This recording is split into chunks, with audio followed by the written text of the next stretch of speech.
something happens around 92 miles an hour.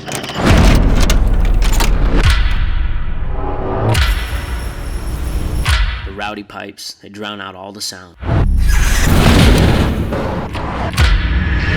Engine vibration travels at heart's rate.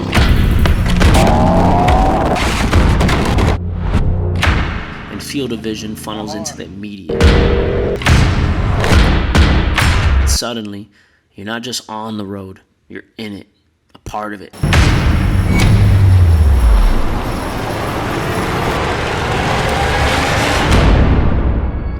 Traffic, scenery, pedestrians, cops are all just cardboard cutouts seemingly blowing over you as you pass by, and sometimes I forget the rush of that.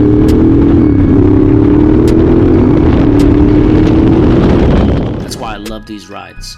All your problems, all the noise, gone. Nothing else to worry about except what's right in front of you. Maybe that's a lesson for all of us today, to focus in on what's right in front of us, to focus in on the present, to hold on to these simple moments, appreciate them a little bit more because we don't know how many of them are left. We're all gonna face pain, suffering, and hard choices, but you can't let the weight of it take the joy out of your life. To make you jump on that bike and go cruise down the street or jump into that office and start that business, no matter what, you have to pursue the things that you love. Run to them. You know, there's an old saying, that which doesn't kill you makes you stronger. I don't believe that. I believe that the things that try to kill you make you pissed off and angry. Strength comes from good things, your family, your friends, the satisfaction of hard work. Those are the things that are going to keep you whole. And those are the things that you hold on to when you're broken. Because every now and then, we all feel a little bit broken. And it's in those moments that you should pursue your freedom even more. I hope you guys enjoyed the short film, Freedom on 2 Wheels. You're probably wondering what bike was that in the video, or maybe you already know about bikes and you know exactly what that bike was and you were hoping that we went into a little bit further detail. Well, the bike used was the 2023 Harley-Davidson Sportster S.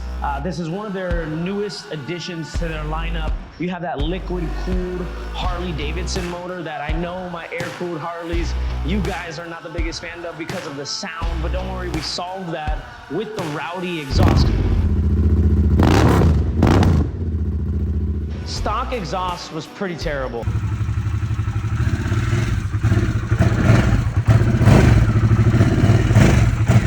I'm not gonna lie. I know it did its job. It really did a good job of protecting the heat, but the Rowdy exhaust here, you know, it's straight stainless steel. The only heat guard you have here, which is really just not to burn your leg on here, you can definitely feel the heat coming off this thing. I live in Miami, so, you know, obviously it is hot here. Right now we're experiencing a little bit of the cooler weather, but I'm pretty confident in the way that I sit and the way that my leg clears this thing. If you guys see, look at my leg clearance on this. You know, that when I'm riding, my leg is pretty far out from everything. And when I'm sitting here, I'm pretty far out from it as well. So I haven't really burned my leg at all. I can feel the heat coming off of it, but this was one of the first mods that I did on this bike, and definitely one of the best ones that I did.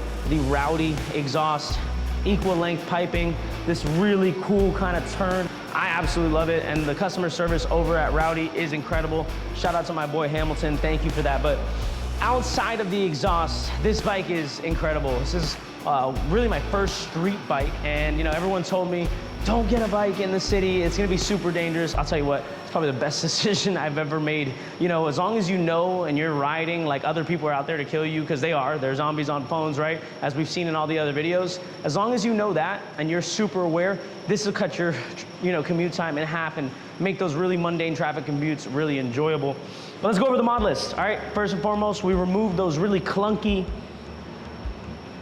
turn signals that the bike comes with off to the side. It really gives it the traditional Harley look, as a lot of those bikes do have that. But I got rid of that for a little bit more sleeker look. I used the Codlin DRLs that change to a turn signal.